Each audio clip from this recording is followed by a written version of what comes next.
Bonjour, je m'appelle Marianne et je vais vous présenter rapidement mon sujet de mémoire traitant des enfants ayant un trouble du spectre autistique et de l'intégration sensorielle.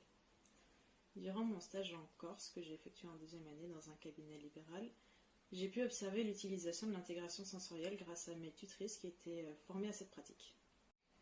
En gros, l'intégration sensorielle, ça va être les différentes informations de l'environnement que nos sens vont capter, que notre cerveau va traiter et notre corps va réagir à celles-ci.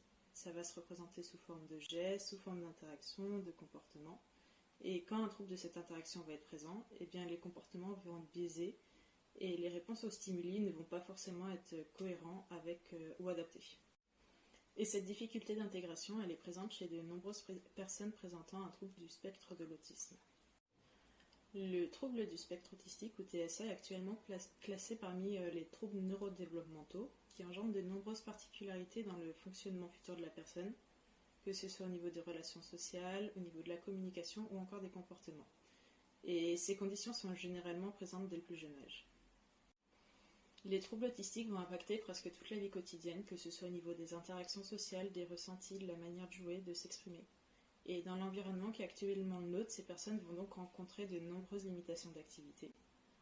Ils vont par exemple rencontrer des difficultés pour écrire, être envahis par le bruit de la télé ou de la radio, être rapidement déconcentrés dans certaines tâches ou encore avoir du mal à répondre à certaines stimulations.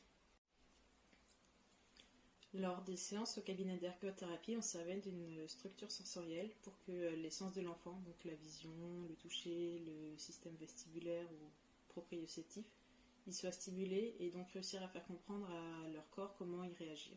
Et on arrivait à avoir pas mal d'améliorations sur la participation de l'enfant dans les autres activités, comme réussir à jouer avec de nouveaux jouets, tenir un stylo moins fort pour avoir moins de douleur dans le poignet, ou encore réussir à tenir son attention assez longtemps pour faire ses lacets. Donc on avait plutôt des bons résultats. Mais encore, c'est à cause du manque d'ergothérapeutes, des voies d'accès un peu compliquées, des familles qui habitaient loin ou encore du coup des séances d'ergo, on avait pas mal de parents qui pouvaient plus continuer à prendre les séances pour leurs enfants. Et du coup, on avait pas mal d'enfants qui arrêtaient les séances alors qu'ils avaient encore des difficultés ou que leur corps n'arrivait pas encore à bien répondre à toutes les stimulations sensorielles. Du coup, je me suis demandé si c'était pas possible en relation avec les parents d'aller directement aménager l'environnement, donc au domicile, pour atténuer ces difficultés quotidiennes et avoir un impact sur leurs activités, et aussi pouvoir gérer plus précocement ces troubles. Et en plus de ça, ça pourrait permettre une sorte de travail sensoriel quotidien, alors qu'au cabinet, les séances sont souvent hebdomadaires. Et bien sûr, les séances d'ergo seraient toujours nécessaires parce que l'intégration sensorielle, c'est quand même une formation qui est assez complexe.